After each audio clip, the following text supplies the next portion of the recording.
oras na ito. Samahan niyo po ako, mga kaibigan. Dahil alam po natin na ang panalangin ay binibigyan natin, ini-invite natin ang Panginoon na kumilos. Actually po, ang Lord o ang Diyos ang may lalang ng langit at ng lupa at siya ang may kapangyarihan sa lupa at sa langit. Pero bakit siguro sabihin natin, bakit kailangan pa nating mag-pray? Kung naalala niyo po sa aklat ng Genesis 1:26-27, ang sabi po doon, let us make man. Habang sa creation po, pagkatapos po na ang Diyos ay naglikha ng langit at ng lupa at ang lahat ng mga nakatira o kaya po lahat ng mga animals at lahat po ng mga flora and fauna, flying birds at mga nasa karagatan. Sinabi po ng Genesis 1:26-27, let us make man in our image. Tayo po ay naniniwala na ito po ay pag-uusap-usap ng God the Father, God the Son, and God the Holy Spirit. Let us make man, sapagkat in the beginning was the Word, and the Word was with God, and the Word was God. The Word is made flesh. The Word is Jesus Christ, was made flesh, filled with truth and grace, sabi sa John 1:1-14.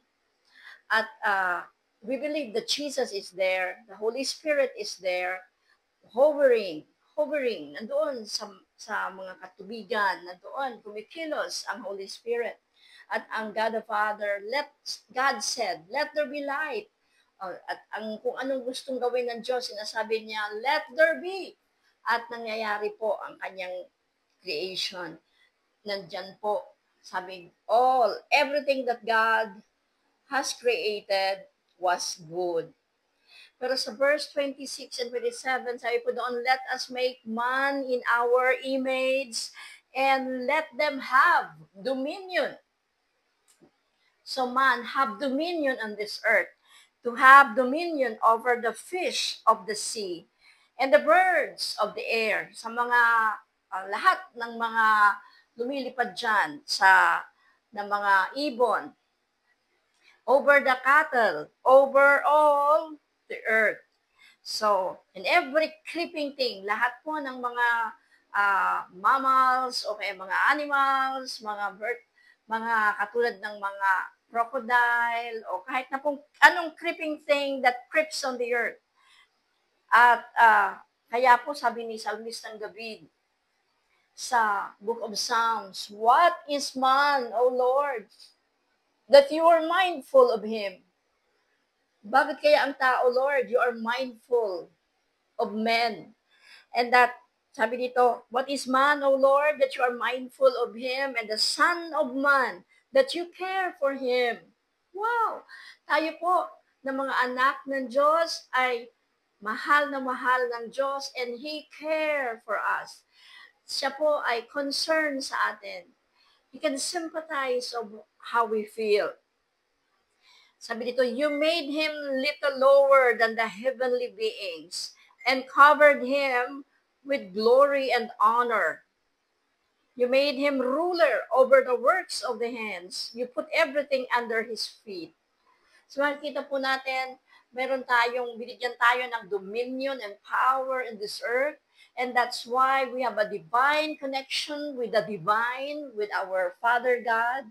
And that through prayer, that's only the way that we can communicate with Him. So, samahan niyo po ako, mga kaibigan, sa ating pag-communicate sa ating Diyos sa oras na ito.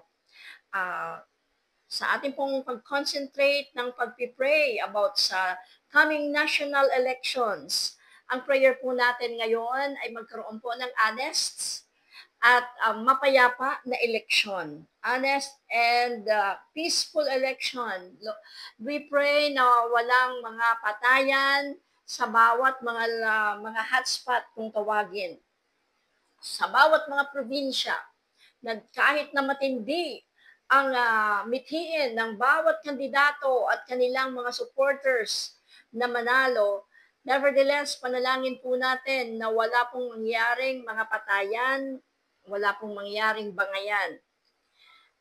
And prayer can make a big difference. May mangyayari po pag tayo'y nag-pray. Prayer matters a lot. Wala po tayong ibang weapon. For the weapons of our warfare are not carnal. They are mighty in God through the pulling down of strongholds. Pray for the safe po na i-pray natin na maging safe yung delivery ng mga printed official ballots. Meron pong hindi ko pala na-research kung ilan ang mga official candidates po ng pagkasenador.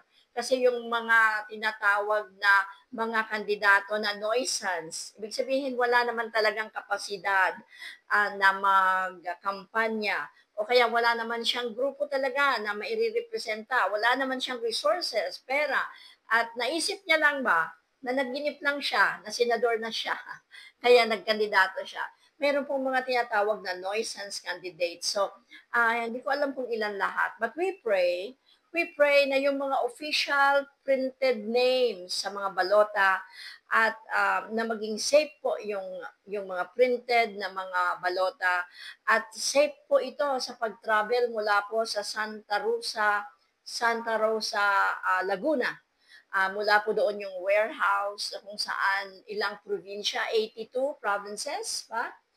81, 82 provinces po, and cities. Yan, marami ring cities. Yun po ay maging safe sa pag-travel po ng mga balota. Ipipray po natin yan. So, simula po sa pagbiyahe.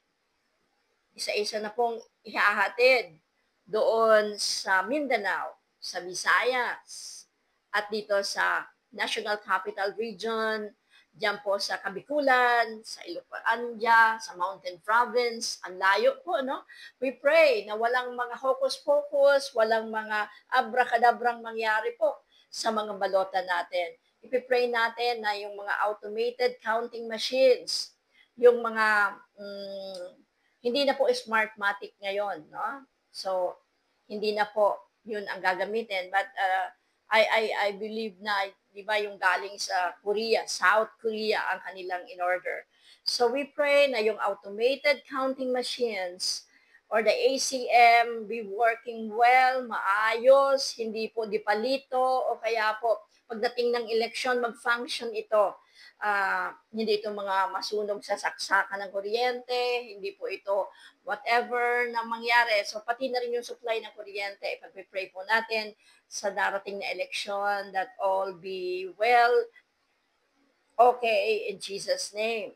So, ipipray po natin na safe ang automated counting machines. Ang hahawak po nito mismo yung mga nasa COMELEC at saka yung mga nagbabantay nito na mga police or militar para po hindi po talaga sa mga kandidato, para wala ba yung mga doubts sa mga tao with regards sa mga result. So we pray na maging okay, excellent ang handling nito ng mga humahawak po ng ating mga automated counting machines. So yan po ang ilan sa ating mga prayer focus sa araw na ito, mga kaibigan. Ilang araw na lang po, more than 1 month, bago po dumating ang halalan sa buwan ng Mayo.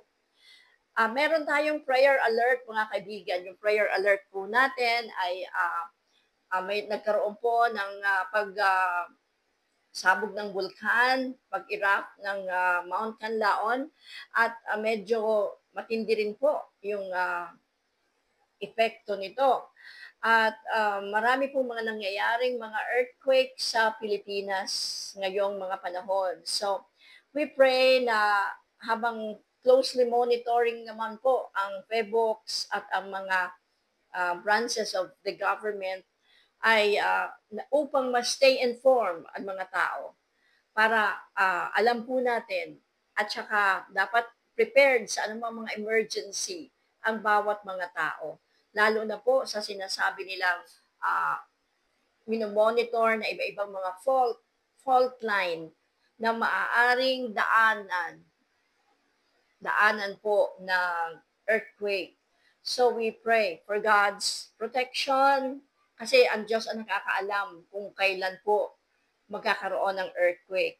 Sapagkat kahit po ang siyensya ay nagsasabing magkakaroon o meron nga pong mangyayaring earthquake at napakalakas po ng 7.7 sa Myanmar at sa Burma o sa Thailand. Matindi po ang epekto nito. Marami pong nasirang mga defenses at mga bahay at mga building. Marami rin pong kinitil na buhay. At tayo pong Pilipinas, medyo kung titingnan po, hindi pa ganun ka-established ang ating mga buildings, ang mga bahay, siksikan sa mga squatters area, sa mga dadaanan po na mga lugar. So we pray na ang lahat ay maging ready, magkaroon ng mga in times na mayroong calamity.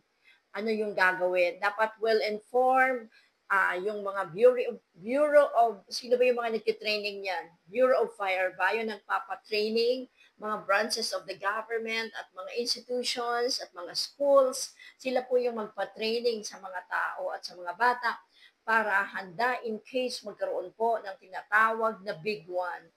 We pray for God's protection and we continually rebuke any disastrous calamities. Kahapon po, we pray for Psalms 91 sapagkat kalooban ng Lord na walang mamamatay ahead of their time, na hindi pa nakakatanggap sa Panginoon. Maraming mga tao na hindi pa iniaalay ang kanilang puso at buhay sa Panginoong Hesukristo. And we pray na this is the time of the salvation. Everyone must be prepared.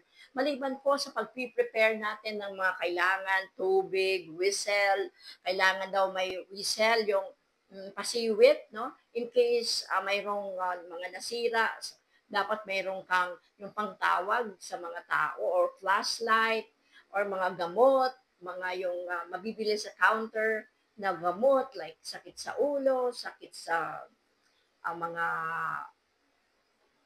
ubo, sipon, ganun yung mga medicine ba. Dapat ready tayo niyan sa household supply ng tubig. But maliban po niyan, best of all, ang protection natin ay mula sa Panginoon. Tayo po'y manalangin, mga kaibigan.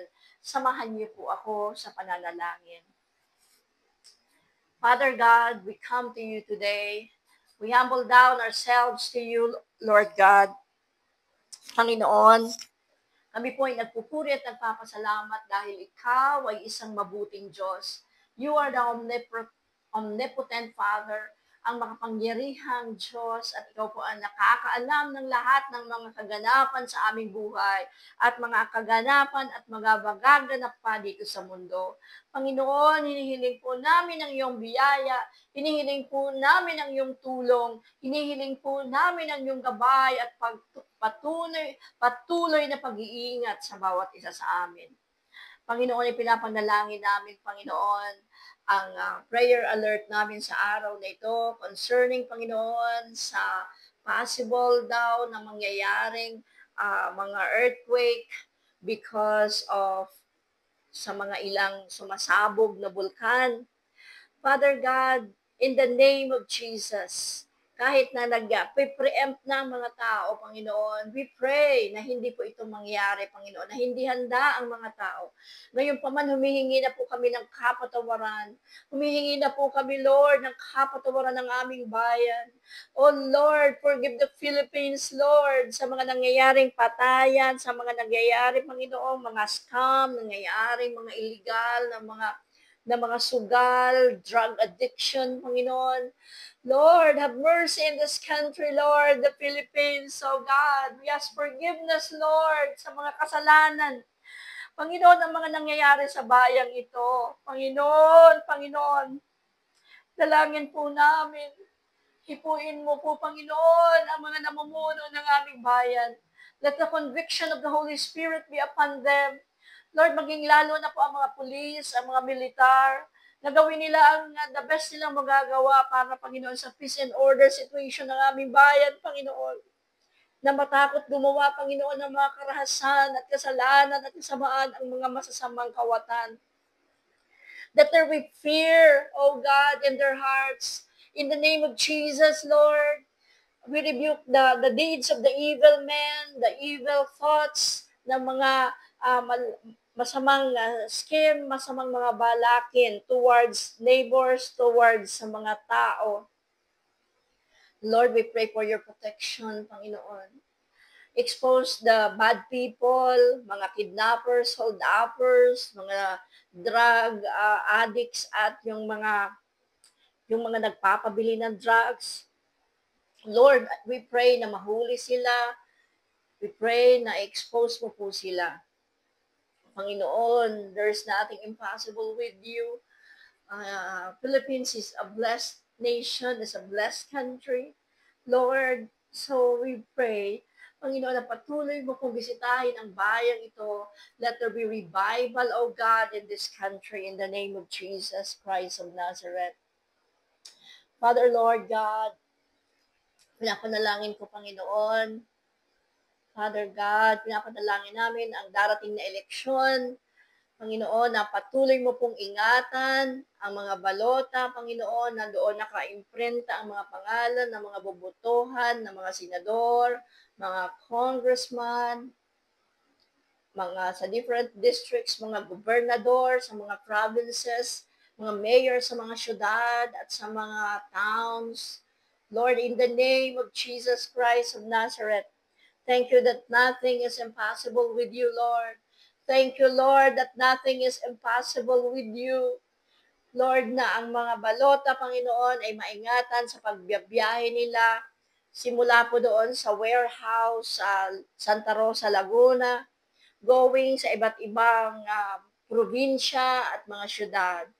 Lord, we pray for your protection at yung mga taong magdadala nito, let there be honesty and loyalty. And Father God, in behalf of our nation, we pray and we ask, Lord God, Lord, na hindi po magkakaroon ng mga delay, yung after election, after counting, Lord God, na lahat ay mabibilang ng tama, Panginoon, ang result, Panginoon, ang halalan. We pray na walang kaguluhan, wala, Panginoong, mga magbabanta o mga grupo, Panginoon, na matatalo. Kung matatalo man ng mga grupo, ay maging silang mga, sports lang sila. Kumbaga, Lord, yung mga matatalo ay wag silang lilikha ng mga gulo. At yung mga mananalo ng mga kandidato, Panginoon, ay maging efficient sila, maging competent sila, maging well-able sila, Panginoon. Fill them with your wisdom and knowledge, Lord, para sa pagmamanage ng aming bayan. Panginoon, patuloy po namin ipinapanalangin, O Diyos, ang aming presidente. O Lord, let the convicting power of the Holy Spirit be upon him, not only him, but also with his whole family, Lord. Lord, we pray that you guide them, you give them good ideas, tuition them with good thoughts, Lord God, and good deeds. Bless them, Lord. Ang Vice Presidente, ano mga pinagdadaanan niya at ang kanyang family, we pray, Lord, that you help them. You help them and you rescue them. And also, Lord, patuloy na ang kalooban mo ang maganap sa buhay nila. We pray, Lord, for the Senate President, all the senators, all the justice system, Lord God, the Supreme Court, the DOJ, lahat, Panginoon, ng executive, legislative, at sa judiciary branch, Panginoon, ng government. Lord, at ganun din po, we pray for your blessings sa lahat ng mga towns, mga congressman, mga Lord, we pray na yung nararapat po ang mga manalong mayor, yung may magandang presko, magandang kaisipan para sa kakaunlad ng bayan. Let them win, Lord God, whatever their political color is. Yung mga matapat na naglilingkod, hindi pang sariling kayamanan, Panginoon, kundi para sila'y tapat na makatulong sa bayan. We pray na sila po ang mga manalo. We pray, Lord God, cause them to win. Lord, this coming elections. We thank you, Lord Jesus. Salamat, Panginoon, sa iyong mga angheles na patuloy, Panginoon, nakabantay sa aming bayan. We thank you, Lord. We praise you because you are an answering God. You answers prayer. Thank you, Lord, in Jesus' name. Amen. Well, friends, thank you so much for watching. Ito po, Ate Chusi Aguilar po ito. Kasama ko po sa technical side, ang ating mga butihing technicians. Salamat po sa inyong patuloy na pag-antabay at pagsuporta, sa pananalangin dito po sa istasyong ito.